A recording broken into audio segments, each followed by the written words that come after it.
rebondit. Alors, la question, c'est que ce paysage social-là, si c'est important de le connaître, parce qu'évidemment, les conditions de vie des familles dépendent de la façon dont les enfants peuvent appréhender le monde et aussi l'école. En même temps, cette connaissance, c'est toujours à double tranchant, car elle peut alimenter des images négatives, les attentes péjorées à l'égard des enfants de ces familles. On connaît maintenant assez bien les effets, par la psychologie sociale, l'effet Pygmalion. On connaît aussi toutes ces remarques qu'on n'a pas manqué d'entendre. « Oh, tu vas avoir machin, je te souhaite bon courage, j'ai eu son frangin. » Hein? Bref, de ce qui au quotidien, parfois à notre insu, nous échappe et alimente du coup des attentes moindres à l'égard d'un certain nombre d'élèves. Ces travaux sur les attentes montrent, qui datent déjà de Rosenthal-Jacobson dans les années 70, que du regard porté sur les gens et pour nous sur les élèves dépend quasiment à notre insu la façon de régler les interactions, et pour nous c'est les interactions en classe. Sur quoi les travaux de recherche qui se sont menés, il y en a plusieurs centaines depuis Rosenthal et Jacobson, qu'est-ce qu'elles ont montré? C'est que des attentes négatives influaient sur 4 points. Le premier point, c'est la tendance à l'égard des élèves vis-à-vis desquels on a des attentes faibles, à leur proposer des situations moins ambitieuses, plus simples. On a tendance à leur donner moins de temps de recherche, situations moins diversifiées, plus limitées. Deuxième incidence, c'est le fait qu'on donne plus rapidement la solution avec des activités plus guidées qu'avec les autres élèves. Troisième incidence, c'est sur le retour qui peut être fait sur les propositions des élèves.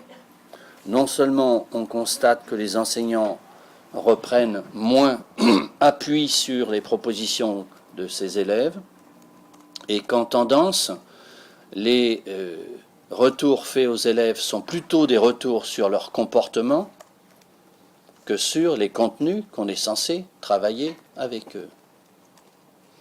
Toujours sur les retours, les recherches constatent que parfois il y a même des renforcements négatifs.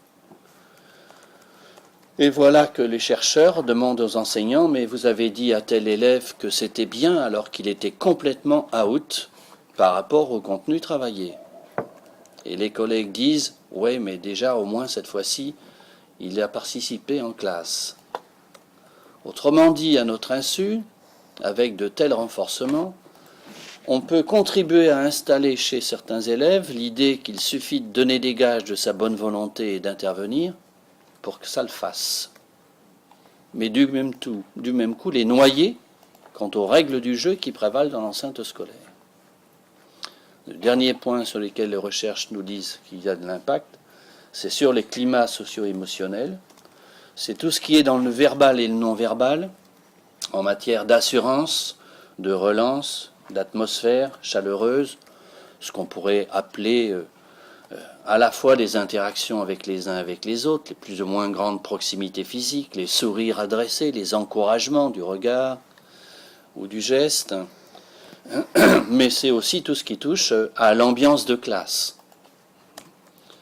Laisser par exemple les autres élèves se moquer d'un élève qui a fait une remarque qui était à côté du jeu, c'est laisser filer ce que Mérieux appelle des petits meurtres. La moquerie en classe sont autant de petits meurtres. La parole est presque excessive, mais ô combien juste quand on travaille avec des parents pour faire retour sur leurs souvenirs scolaires ou avec des ados dits décrocheurs, ils en racontent de belles sur ce qui a marqué leur histoire.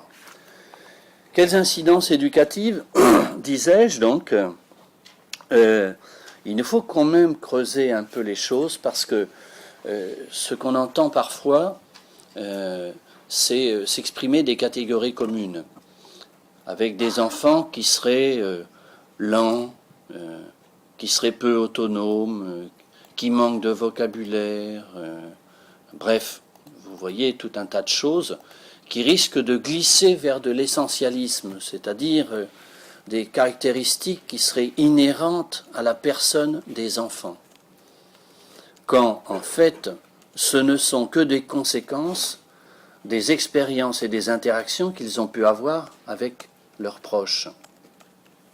Alors pour avancer là-dessus, cette idée que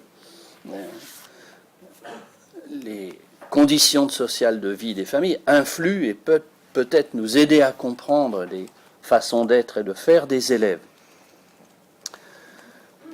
Ce que tous les travaux nous montrent, et qui rejoignent et qui confirment les constats qu'on peut faire, c'est que le manque de ressources, l'isolement, la perception dévalorisée de son statut conduisent à préférer les lieux et les relations de proximité à ce qui est ou apparaît lointain et inconnu.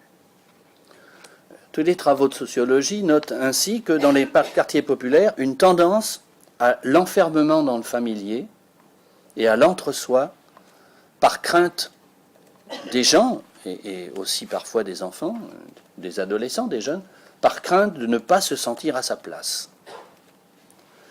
Beaucoup d'enfants élèves n'ont pas passé le périph', comme on dit. Si on y ajoute les préférences en matière de loisirs, on pourrait parler pour un certain nombre d'élèves d'une certaine clôture culturelle. Or, on sait que la curiosité est un moteur central des apprentissages.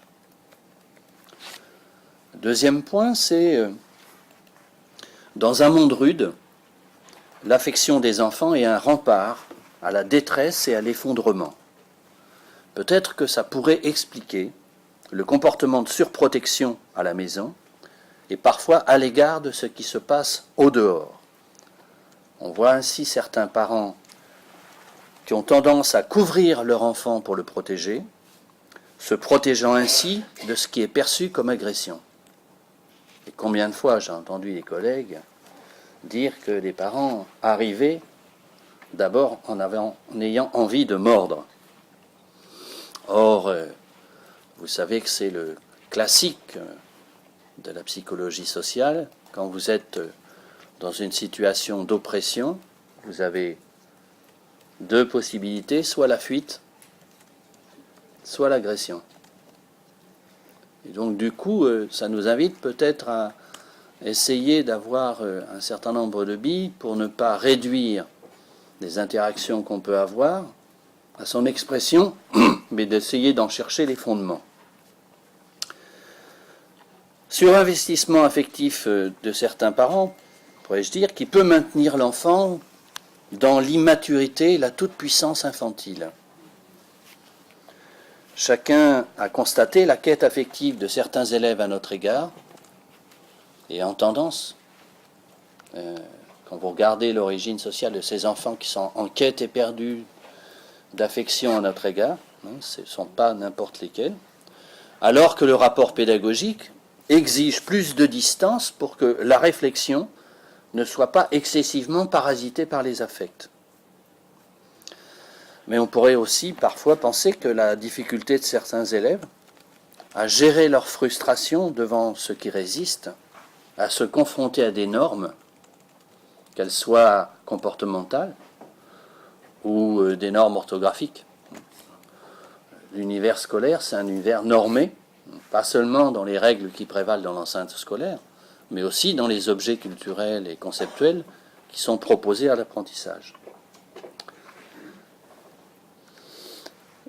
La montée en puissance du travail précaire, l'imprévisibilité du lendemain, installe dans l'urgence du présent, contribue à faire primer la réalité palpable de l'ici et maintenant sur l'anticipation d'un avenir trop incertain, voire impensable. Ce qui compte d'abord, dans un certain nombre de familles, c'est le quotidien, l'ici et maintenant, dans une gestion du court terme. On n'a pas le luxe ni les moyens de penser moyen ou long terme. Or, les apprentissages intellectuels ne se maîtrisent jamais du jour au lendemain. Ils nécessitent anticipation, persévérance sur une certaine durée.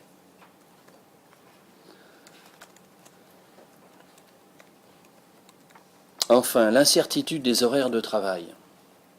Ces parents qui me disent, écoutez, ma femme et moi, on travaille sur des 3-8 et on a nos horaires que 3 ou 4 jours avant.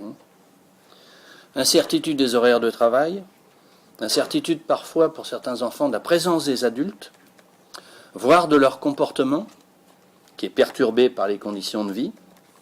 Le cadre flou sont des facteurs d'angoisse, de tension, d'insécurité psychique.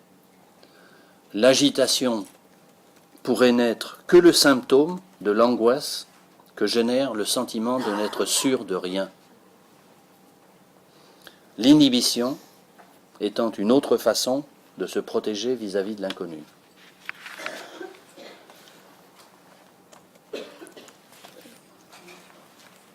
Expérience du monde réduite, manque de confiance en soi, passivité ou agitation, sentiment d'indignité, voire honte. Voilà comment certains enfants nous arrivent, pas toujours constitués en élèves.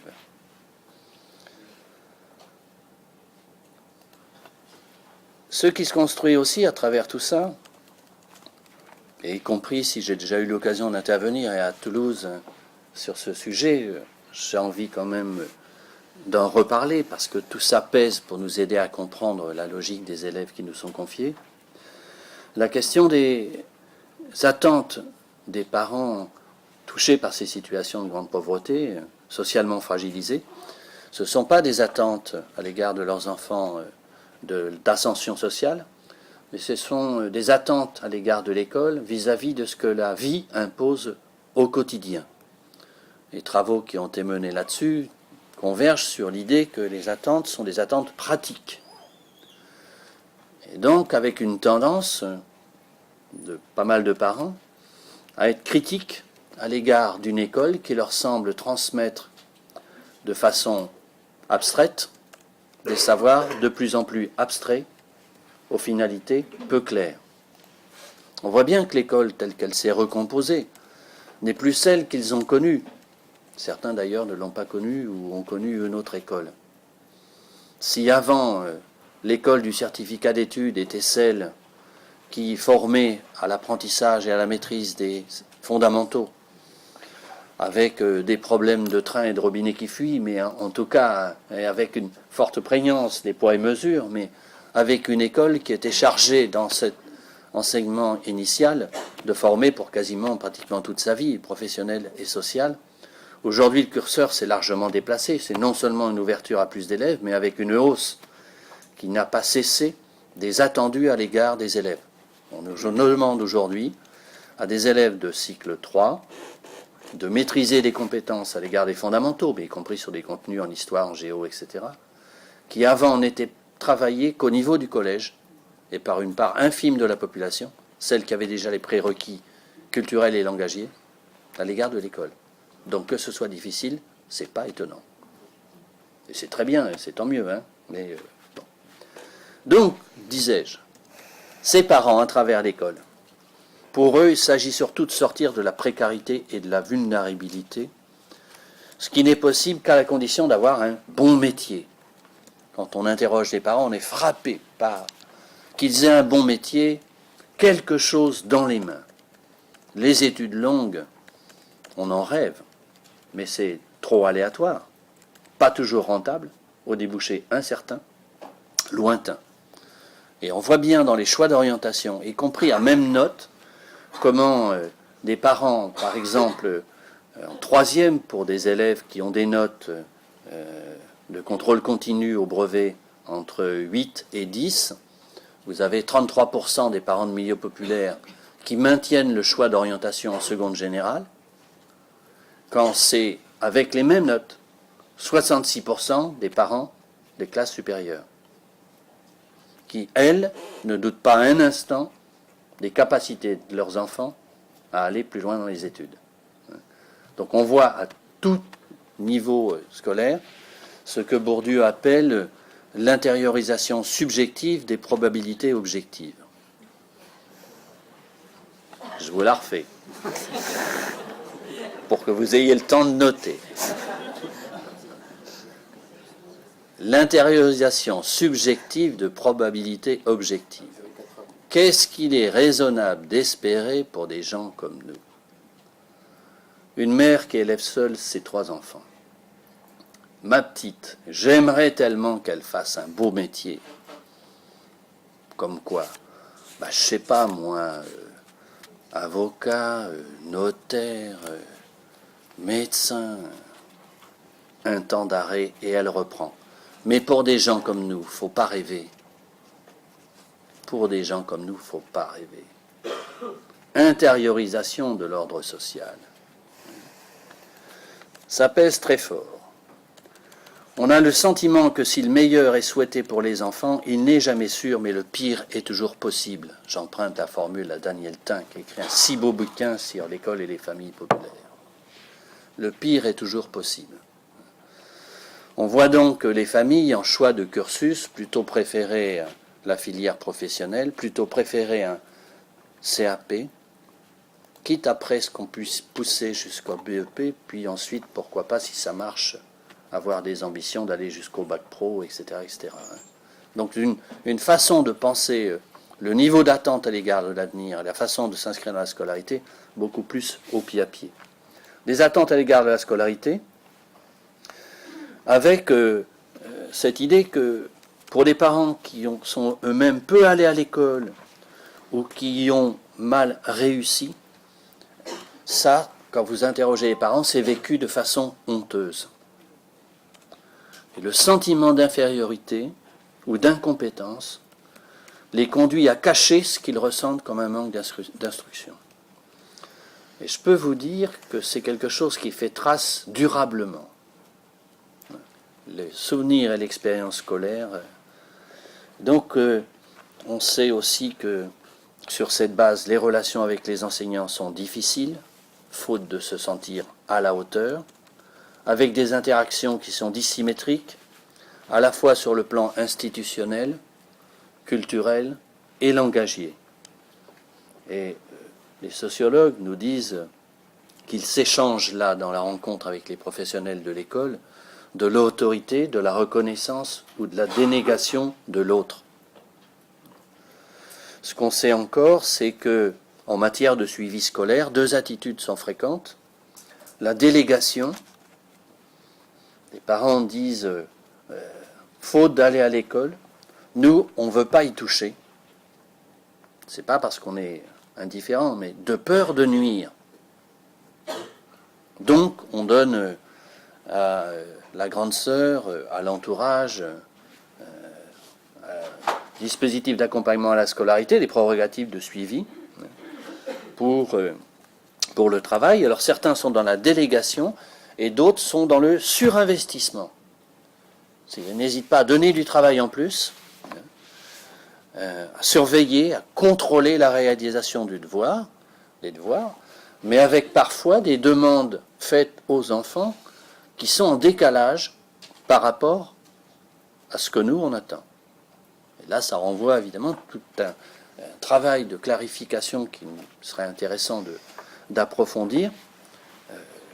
Ça renvoie là plutôt aux travaux de Séverine Cacpeau, qui montre que, par exemple, sur une commande passée à des élèves de CM de lecture-plaisir, il y a 2 attitudes qu'on a pu constater au moment où les parents reçoivent ce travail-là. Il y en a qui déscolarisent le truc, enfin, en gros, qui disent lecture-plaisir, c'est pas sérieux, d'accord? Donc ils invalident le travail donné par l'école, quand d'autres ont tendance à rescolariser la lecture-plaisir, et comme ça, elles notent ces cas de parents qui disent « Nous, on l'oblige à lire 10 pages par jour. » Et on lui pose des questions. À la scolaire, quoi. Toujours en référence à leur propre passé, et toujours pour bien faire. Mais on a aussi on pourrait dire l'accompagnement ou la sollicitation sur des techniques de travail. Elle cite le cas d'une dame qui est repérée dans le quartier et aussi par les enseignants par quelqu'un de bien, enfin qui fait vraiment de l'accompagnement sérieux des élèves. Sauf qu'en y regardant de près, on constate que la dame, quand c'est le moment de la lecture, elle oblige celle qu'elle suit à dire tous les E. Donc vous avez une phrase, je mets la table. Non, je mets la table. D'accord? Et toute la lecture est traitée comme ça. Et elle argumente auprès de la jeune sur non, mais c'est important pour l'orthographe, sinon tu vas te tromper et tout ça, quoi. Donc vous voyez comment certains enfants peuvent être pris dans une double commande entre espace scolaire et espace hors scolaire, qui peut les mettre dans une certaine fragilité.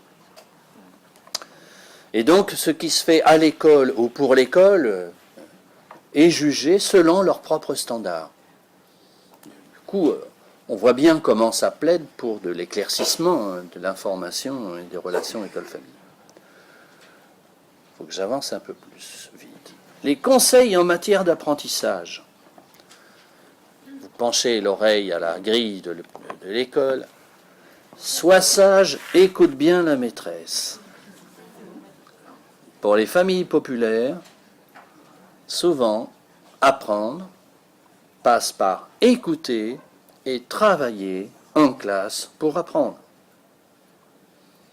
Avec une acquisition des connaissances qui est conçue comme addition de savoir, plus stock à mémoriser, davantage que comme maîtrise de processus ou de capacité à raisonner.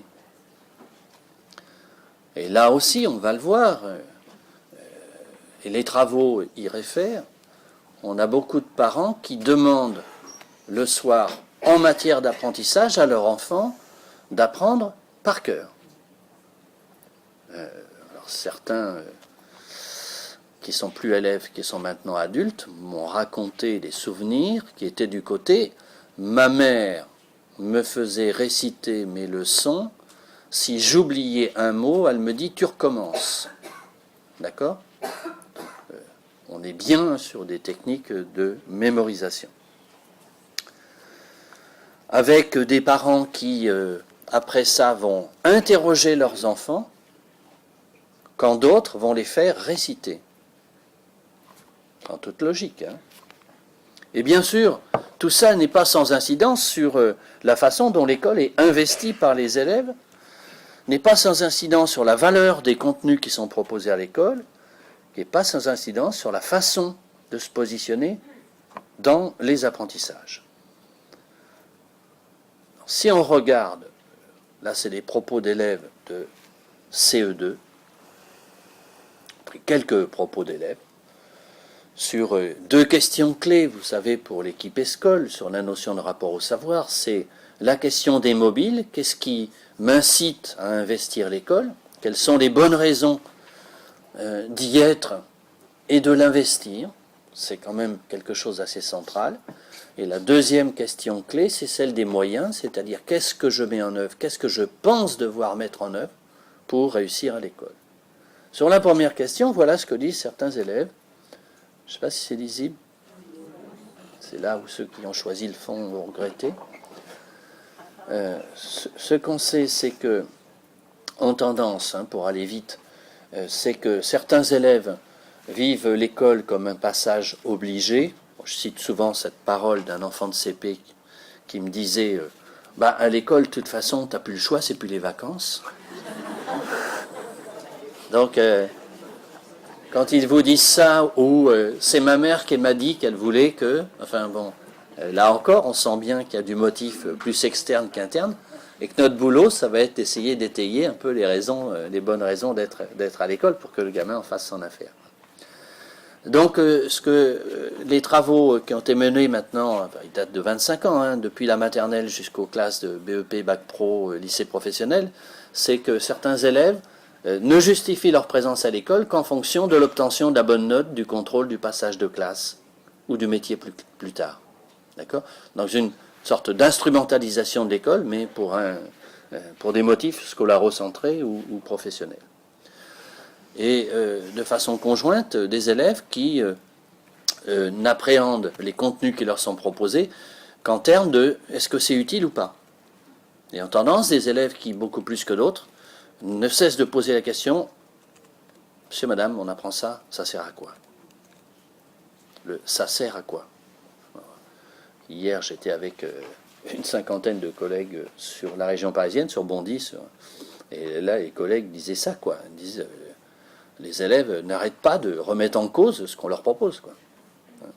Alors, ils remettent en cause à la fois les objets, mais ce qui est plus douloureux pour eux, c'est qu'ils remettent y compris en cause ce que le prof dit de l'objet, eux disant, mais vous dites ça, mais nous, on pense que... Vous voyez, c'est-à-dire avec une confusion entre opinion, point de vue et travail du savoir, quoi. Donc aujourd'hui, c'est pas simple. C'est pas simple pour nous, mais pour dire qu'ils s'amusent dans les collèges. Valeur d'échange, disais-je, donc des élèves pour qui la question du sens du savoir n'est pas éclaircie, ou en tout cas se réduit à des savoirs qui seraient utiles. Il faut leur prouver utile à quoi. On voit bien que si on apprend les mesures, ça peut servir pour réaliser un objet, des choses comme ça, mais il y a un tas d'objets à l'école dont la finalité, elle est plutôt éloignée, et là-dessus, il faut travailler. Hein. Avec des objets, comme je le disais, qui sont conçus plutôt comme objets à recevoir, stocker, mémoriser, et à restituer lors du contrôle. On verra ça un peu plus tard. Comme un élève nous dit, moi j'apprends par cœur, jusqu'au contrôle. Et là, on entend bien. Il y en a même un qui nous explique un jour, non mais il faut vider la tête, quoi. Parce que demain, ils vont nous en remettre une pelletée. Hein. Ouais. Alors je trouve que la métaphore était super, parce qu'on voit bien comment... Si vous êtes là, vous voyez, c'est... Alors, ça, c'était pour les mobiles d'un certain nombre d'élèves. Et dans la même classe de CE2, vous voyez, il y a des élèves qui disent autre chose. Morgane et Yasmine. Eux, c'est pas les notes qu'ils évoquent comme motivant leur présence à l'école. Eux viennent s'emparer d'un certain nombre de choses qui, disent-ils, leur serviront soit ici, soit maintenant, soit plus tard. Quoi. Apprendre plein de choses. Et quand ils évoquent le métier, c'est plutôt pour se positionner afin de pouvoir choisir le métier. Ce n'est pas du tout le même rapport à l'avenir. Autrement dit, les élèves mieux positionnés face aux scolaires sont des élèves qui ont compris que, bien sûr, il y a une valeur, on pourrait dire, d'échange des savoirs, mais les savoirs valent d'abord pour leur valeur formative, pour leur valeur émancipatrice, sont des sources d'éclaircissement pour mettre de l'ordre dans le chaos du monde, pour s'emparer des pouvoirs, des outils qu'ont les adultes, pour, comme disent les plus jeunes, ça sert à grandir, quoi. Ça sert à s'élever proprement, à devenir intelligent. Et quand ils évoquent les savoirs, pour eux, on ne parle pas en termes de utile ou pas, mais en termes d'important, y compris si la finalité n'est pas immédiate et claire, mais en tout cas, en tant qu'outil, objet de négociation, d'échange avec les autres, et qui leur permettent, en quelque sorte, de se confronter à des défis cognitifs, des défis intellectuels, qui leur donnent l'impression d'être un peu moins bêtes à la fin de la journée qu'au début de la journée, parce qu'ils ont réfléchi et ils sont parvenus à venir à bout de ce qu'on leur a proposé. Et donc, du coup, pour qui les savoirs valent peut-être au-delà d'eux-mêmes, pour ce qu'ils convoquent comme type d'activité intellectuelle. Voilà ce que disent des collégiens qu'on a interrogés il y a un peu plus d'un an sur un collège des Yvelines. Vous voyez que cette question de apprendre pour les notes et autres sont très forts. Arrivé à ce niveau de la scolarité, on voit bien que monte en puissance la référence aux futurs professionnels. Et quand on fait des enquêtes au niveau du BEP Bac Pro, on imagine que, évidemment, cette prégnance de l'école pour le métier est encore plus vivace. Mais à chaque fois, ce qui est frappant, c'est que d'autres élèves ajoutent des motifs plus proprement culturels et intellectuels à ce premier motif, hein, et renvoient à une école dont ils trouvent sens, finalité, usage pour ici et maintenant. Ici et maintenant. Sur l'autre pôle, comment faire pour apprendre? On retrouve nos élèves de CE2. Ce qui frappe dans les formules qu'ils utilisent, c'est du « il faut »,« on écoute »,« on se fait aider ». Certes, on se fait aider, il va falloir lutter contre les éléments. Certes, on se fait aider, mais si à chaque fois que vous trouvez une difficulté, vous allez chercher l'expertise en dehors, c'est un peu gênant parce que vous évitez de vous confronter à la complexité de l'apprentissage et vous vous condamnez à la dépendance. Caractéristiques des élèves fragiles sont souvent dans le tout ou rien, toute puissance ou impuissance. Des élèves centrés sur ce qu'on leur demande, et les collègues profs hier disaient ça, c'est-à-dire les élèves ils veulent bien faire de l'exercice, mais ils ont un peu le nez au carreau, quoi, hein, sans avoir toujours clarté sur ce qu'il s'agit de faire, ni pertinence sur les moyens utilisés, avec des résultats qui sont très aléatoires. Et ce qui caractérise ces élèves, c'est qu'ils veulent bien faire, mais ils veulent déjà beaucoup moins réfléchir. Bien joué. Des élèves qui sont centrés sur les tâches parcellaires, hein, quand ils rencontrent leur journée, et qui semblent vivre la journée scolaire comme une addition de moments plus ou moins sympathiques, plus ou moins intéressants, sans que ces moments fassent continuité entre eux, ni avec ce qu'on avait fait hier ou la semaine passée, donc qui sont dans l'imbrication avec toutes les conséquences qu'on peut imaginer, c'est-à-dire que non seulement ils ont commencé par demander à quoi ça sert, mais quand enfin ils ont accepté de s'y mettre, ils n'arrêtent pas de demander « Monsieur, Madame, c'est bien comme ça ». Autrement dit, ils nous instrumentalisent et ils font ça aussi avec ceux qui se chargent de l'accompagnement à la scolarité, du coup leur donnant à faire le travail qui normalement leur est dévolu. Donc on peut toujours progresser dans la tâche, mais si on est incapable de prendre recul et d'apprécier la pertinence de ce qu'on a fait, on reste dans une relation de dépendance et sans maîtrise de ce qui est attendu. D'autres élèves, toujours dans les mêmes classes, dans leur façon de penser l'apprentissage, sont vraiment sur une autre posture. Ce qui frappe, c'est la prégnance à la place du « on », la prégnance du « je ». Présence du sujet dans les apprentissages. J'essaie de comprendre. Eux, c'est moins, il faut travailler ou écrire, des termes génériques, que des choses qui renvoient bien du travail, mais très nettement du côté de l'univers intellectuel. Chercher, comprendre, avec des traces intéressantes du côté de d'abord je fais ça, après je fais ça. On peut mettre plusieurs jours. Je ne me décourage pas, je recommence plusieurs fois. Autant d'indices d'un apprentissage très nettement perçu par d'autres élèves comme nécessitant toujours l'engagement du sujet dans l'apprentissage, mais comme processus. Dire j'essaye, ça veut dire qu'on se prépare à ne pas tout savoir tout de suite. Et à donc recommencer, perdurer, persévérer dans la tâche. Et ça, très très jeune, il y a des élèves qui sont capables de le formuler, quand d'autres, parfois, refusent de répondre, comme si pour eux, c'est juste ou c'est faux à l'école. Et là encore, qu'est-ce qui a été distillé dans les échanges familiaux comme modèle d'école? On voit bien on est sur pas mal de formations filées dans les REP+, en ce moment, et les collègues sur Sevran nous disent les élèves, ils n'aiment pas bien travailler sur le brouillon, quoi. Pour eux, il faut que ça soit propre. Vous voyez ?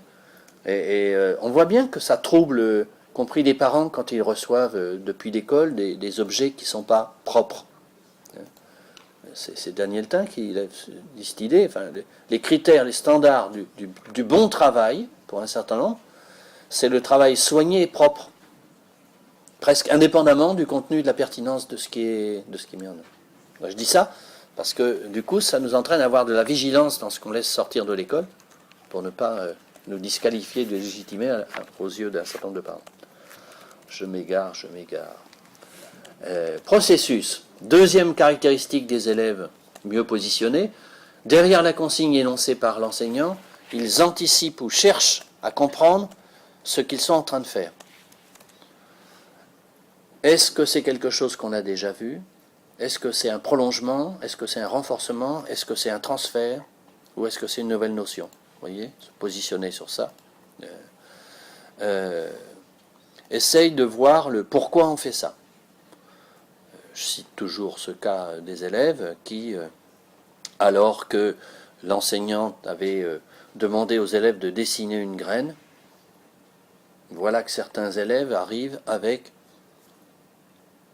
des dessins comme une bande dessinée. Et donc on en discute et on lui dit, mais là on fait l'hypothèse que c'est les élèves les plus avancés dans ta classe. Il dit, comment vous savez ça? Et donc on lui dit, écoute, essaye de les questionner. Et donc on la revoit un peu plus tard et elle a questionné ses élèves qui effectivement lui ont dit, non mais on s'est dit, dessiner une graine, ça n'a pas de sens. C'est faire un truc, ça n'a pas de sens. Donc on s'est dit qu'on allait sans doute travailler sur la germination, quoi. Vous voyez? Donc on comprend bien que ces élèves qui ont toujours un coup d'avance sont déjà dans l'anticipation de nous, ce qu'on a en arrière-fond, quoi, dans la tête. Et donc du coup, voyant beaucoup plus clairement, non seulement en plus ils sont bien sûr plus attentifs aux consignes, donc saisissant mieux le but et l'enjeu du travail, sont mieux positionnés pour aller chercher et mettre en œuvre les moyens qui sont nécessaires pour réaliser la tâche. Et du coup vont être aussi présents, parce qu'eux ont plus clairement compris que tout apprentissage ne s'arrête pas à sa réalisation, mais se poursuit dans le mouvement de recul, qu'on appellera correction, où on ressaisit ce qu'on a fait les uns les autres, pour essayer d'apprécier ce qui est juste, ce qui est partiellement juste, ce qui est à revoir, voir la façon dont il s'y est pris, pour pouvoir, du coup, demain, avoir un peu plus de maîtrise de là où j'en suis dans le niveau de maîtrise de l'attendu, et réinfléchir par rapport à ce que j'ai fait aujourd'hui, ce que je vais devoir mettre en œuvre demain. Autrement dit, les élèves doivent parvenir à comprendre qu'on peut louper, ne pas réussir la tâche, et pourtant réussir l'activité. Ça va? Pour autant que je sois dans ce moment où, grâce à l'échange qui a été réalisé, je vois mieux où je me suis planté, comme on pourrait dire. Je vois la mise en relation que j'ai faite, mais qui n'est pas pertinente à cet endroit. Je vois les points d'appui que j'aurais pu utiliser pour, dans une classe de situation du même type, demain, pouvoir mieux réagir. Donc des élèves qui sont, on l'a vu, engagés avec des opérations intellectuelles de réflexion, en amont, je le disais, sur les buts, finalités et moyens, mais des élèves aussi que l'on voit s'arrêter parfois en cours de réalisation. Qu'est-ce qu'ils font en fait? Ils sont en train de relire ce qu'ils ont commencé de faire pour juger de l'adéquation par rapport à la consigne ou pour juger de la cohérence de ce qu'ils ont fait. Des élèves enfin présents à la fin de leur travail. Je disais. Donc des élèves qui mettent en rapport, qui sont dans les processus qu'on appelle de distanciation-régulation, capables de réinfléchir s'ils estiment qu'ils ne sont pas, par rapport à ce qu'ils ont projeté comme but, ils s'y prennent comme des pieds, et puis ça ne va pas, il faut modifier. Et d'objectivation, c'est-à-dire capable, je le disais encore, de nommer les objets sur lesquels ils ont travaillé. Et quand les premiers racontent une journée scolaire en disant on a fait des maths, du français, on a joué dans la cour, on a goûté, les autres disent on a travaillé sur la soustraction de deux nombres à deux chiffres, on a lu l'histoire du petit chaperon rouge et on a refait séance basket, enfin, vous voyez, c'est-à-dire qu'ils sont capables de nommer ce sur quoi ils étaient, quoi. Comme par hasard, quand on les observe, ils sont plus autonomes par rapport au travail, par rapport à l'enseignant. Et on trouve la même chose, je ne vais pas m'étendre là-dessus, sur comment fais-tu pour apprendre chez les collégiens. Une grande prégnance d'élèves qui, pour apprendre, disent passer par de la lecture, relecture, récitation.